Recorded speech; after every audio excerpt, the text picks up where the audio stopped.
Hello, Santee School. It was good to see you the other day, and thank you for the warm welcome. And for those of you who are new, it was nice to meet you. I just wanted to follow up with a topic that I think might be helpful, okay? I recently moved into a new home here in Fremont. My first house to own in Nebraska. It's kind of a big deal for me. My wife Christina and I, we stood there in the living room looking at our new living space. And I'm kind of feeling proud after working really hard to make a good down payment so we could afford a home.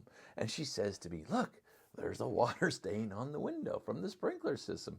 Of the millions of things visible standing at the precipice of what felt like standing atop of the world, she found the one thing possible negative." You know, it was kind of heartbreaking, I have to say, but this is not just a cruddy quirk that my wife has. It is one that we all have. We are our negative-seeking creatures. Even in the most magnificent of situations or circumstances, we can find what's wrong with it, and we usually do. And while I find that aspect of our nature perpetually annoying, I guess it does kind of make sense, you see. For hundreds of thousands of years, we walked around on the savannah in loincloth with a flimsy spear and wondered what might be, how might we end up lunch for some fang-clawed or much bigger or faster and stronger creature. Looking across that vast and probably beautiful savannah, we had to look out for and seek the one thing that wasn't just right. The one possible negative and potentially dangerous thing from the billions of sensory inputs that we were experiencing. The rustle in the grass, the moving shadows on the distance, the odd sound. You see, you are here because your ancestors, they were pessimists. They constantly sought out the negative. But what about the optimists, you ask? The ones who focused on the positive things in their environment. Yeah, well, they're not here. They were eaten long, long ago. So I get this negative bias encoded into the survival system of our DNA. But in the modern world, it just kind of makes us super annoying. People delight in pointing out the one spelling mistake on a project you put your heart and soul into, or the one image out of the hundreds that hit someone wrong.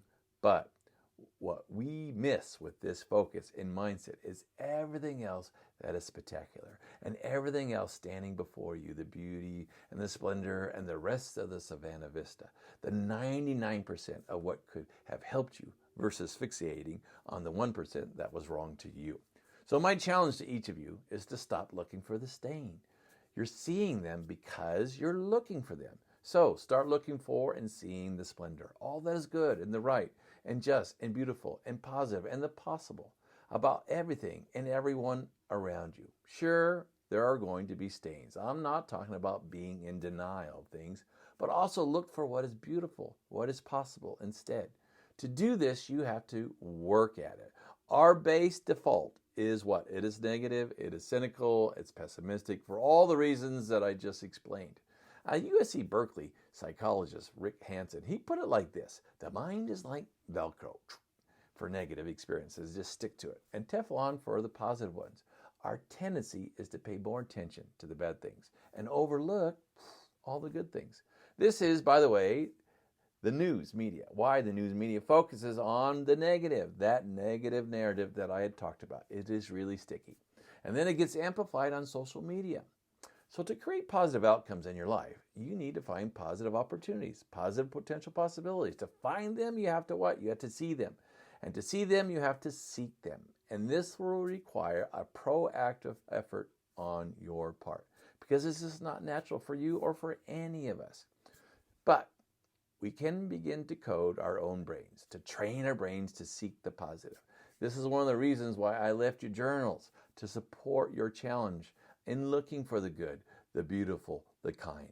So at the end of each day, take a moment to reflect on one thing that was good from the day and write it down. And pause for a moment and let that in.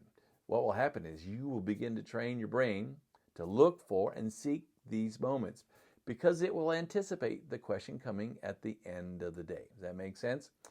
Well, so when I return to visit, we will expand on this and help you create the practice to feed your own dreams. Stay. Have a great week.